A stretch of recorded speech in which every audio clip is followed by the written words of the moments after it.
Assalamualaikum warahmatullahi wabarakatuh.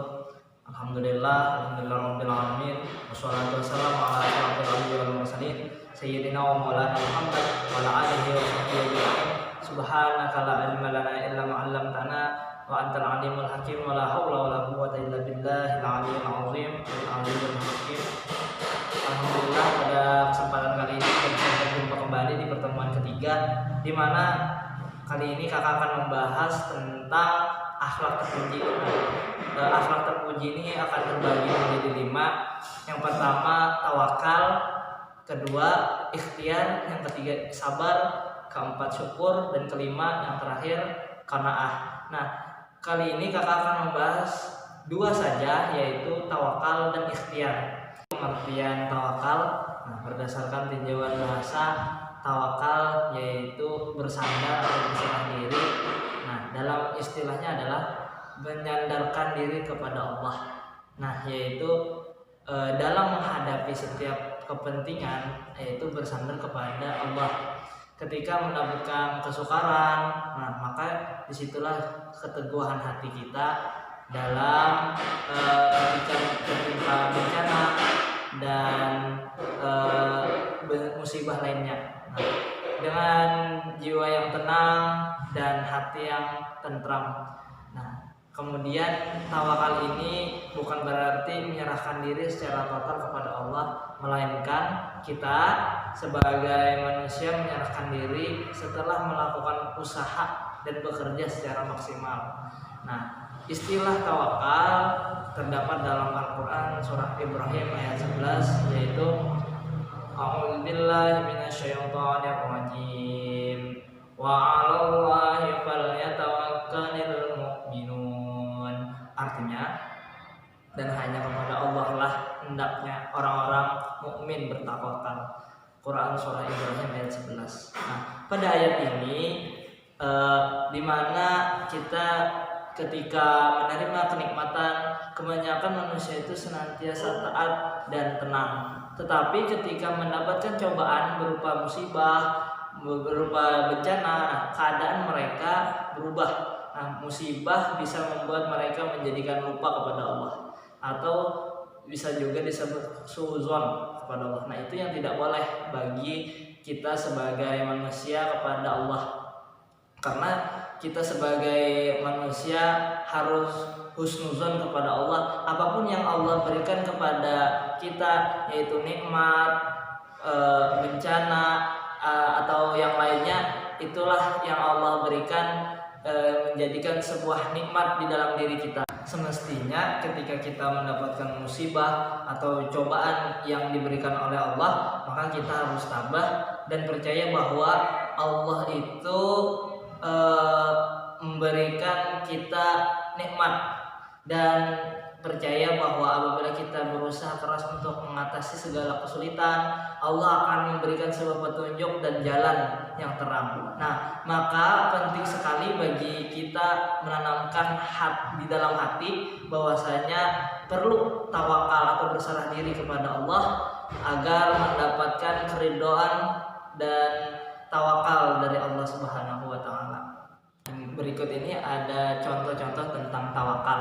Nah, seperti yang pertama, seorang pelajar ketika setiap hari itu belajar, kemudian menjelang ujian itu lebih giat lagi dalam belajar. Nah, dia itu juga tidak lupa dalam hal berdoa kepada Allah, agar usahanya itu lebih membuahkan hasil yang baik dan mendapatkan nilai yang tertinggi. Kemudian pelajar itu menyerahkan sepenuhnya apapun yang telah Allah berikan, apapun yang telah dia dapat dalam belajar. Nah, itulah suatu hal berserah diri kepada Allah. Nah, ada juga sebuah usaha. Nah, dengan maksimal dan lebih baik dalam hal belajar, artinya bersungguh-sungguh dalam hal belajar. Nah, kemudian berserah diri. Nah, itu yang disebut dengan tawakal. Nah, di sini juga ada dampak positif dalam hal bertawakal. Nah, jadi dalam hal tawakal itu kita dapat mewujudkan keimanan yang lebih tinggi dan sikap pasrah kepada Allah. Artinya kita tidak bergantung kepada siapa-siapa, kita bergantung kepada Allah. Dan apapun usaha yang kita peroleh misalkan dalam hal belajar, dan kita belum mendapatkan hasil yang maksimal, kita perlu bersabar. Nah, disitulah tawakal. Artinya kita selalu husnuzan kepada Allah, apapun yang Allah berikan, nah itu yang terbaik. Kemudian yang kedua, tawakal itu juga dapat mendukung upaya perdamaian antara sesama manusia. Nah, kemudian tawakal juga memberikan kekuatan lahir dan batin agar dapat menghadapi permasalahan dalam masyarakat ataupun dalam hal yang lainnya. Kemudian bertawakal juga dapat mendorong ketenangan jiwa kita dalam setiap langkah untuk selalu dekat kepada Allah. Tawakal juga dapat memantapkan kesadaran bahwasanya segala sesuatu yang kita lakukan akan kembali kepada Allah, dan juga Allah itu maha memiliki, Allah itu maha bijaksana dan tidak akan pernah menyia-nyiakan semua perbuatan yang baik dalam dilakukan oleh hamba-hambanya. Dan juga tawakal juga mendatangkan kepuasan batin, karena kita dalam hal berusaha yakin akan membuahkan sebuah hasil yang baik. Kemudian ikhtiar, tadi kita telah membahas tentang tawakal, dan ini juga berkaitan dengan ikhtiar. Nah, jadi ikhtiar yaitu berusaha. Nah, artinya kita di sini menyadari bahwa kita itu sebagai manusia itu sangat lemah. Artinya kita harus mengakui bahwa Allah itu sungguh maha besar, Allah maha kuasa. Nah, dialah yang menciptakan dan mengatur dan menguasai seluruh jagat raya. Nah, Allah juga maha kuasa terhadap segala upaya manusia. Nah, maka oleh karena itu kita dianjurkan sebagai orang yang beriman agar wajib berusaha semaksimal mungkin agar mendapatkan hasil yang sesuai dengan kita harapkan. Allah berfirman di dalam Quran surah Al-Jumu'ah ayat 10, yaitu A'udzubillahi minasyaitonir rajim. Bismillahirrahmanirrahim. Fa idza qudiyatis shalatu fantashiru fil ardi wabtaghu min fadlillahi wadhkurullaha katsiran la'allakum tuflihun. Artinya, apabila sholat sudah dilaksanakan, maka bertebaranlah kamu di bumi, carilah karunia Allah, dan ingatlah Allah sebanyak-banyaknya agar kamu beruntung. Quran surah Al-Jumu'ah ayat 10. Peringatan atau penegasan dari Allah tersebut mendorong kita agar termotivasi selalu berusaha keras untuk memenuhi harapan dan juga cita-cita.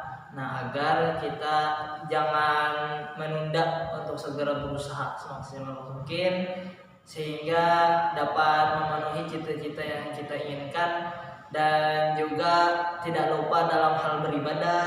Nah, dan juga kita selalu berusaha dalam hal apapun seperti belajar atau mencari nafkah dan hal yang lain. Berikut contoh-contoh atau daripada ikhtiar tadi.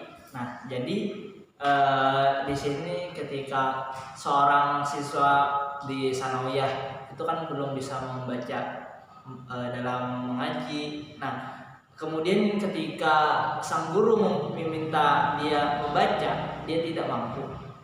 Nah, akhirnya dia ditertawakan oleh teman-temannya. Nah, karena ia tidak ingin dipermalukan lagi, maka dia masuk sebuah taman Al-Quran.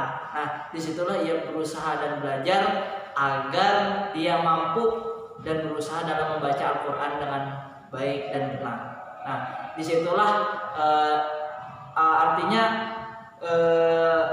tawakal dan ikhtiar itu sangat berkaitan erat, sangat berhubungan, karena kita tidak hanya berserah diri kepada Allah, juga kita harus berusaha agar kita mendapatkan hasil yang baik dan mencukupi apa yang kita perlukan dalam hal misalnya belajar tadi atau hal yang lainnya. Nah, dampak positif daripada sebuah ikhtiar tadi artinya kita sebagai manusia mendapatkan kemuliaan dari Allah, juga di hadapan sesama manusia sebagai akibat kesungguhan yang kita miliki dalam hal berusaha tadi. Nah, kemudian dapat mengukur kemampuan kita bahwa kita itu perlu hemat dalam membelanjakan rezeki yang Allah berikan. Kemudian kita merasa bangga karena kita mampu melaksanakan keinginan dan kita berusaha untuk menjadi lebih baik. Nah, kemudian kita dapat memperoleh kebahagiaan tidak hanya di dunia tetapi juga di akhirat. Nah, demikianlah pembelajaran kita hari ini. Mudah-mudahan kalian bisa memahami dan dapat lebih belajar lagi di rumah dan jangan patah semangat. Mudah-mudahan kalian selalu berhasil dalam mencapai cita-cita kalian, dan ingat kita perlu berusaha dan juga berserah diri kepada Allah, itu sangat penting. Karena yang kakak jelaskan tadi itu sangat berkaitan erat antara tawakal dan ikhtiar. Nah, demikian pembelajaran kali ini. Terima kasih, mohon maaf atas kehilapan dan kesalahan. Wabillahi taufiq wal hidayah. Wassalamualaikum warahmatullahi wabarakatuh.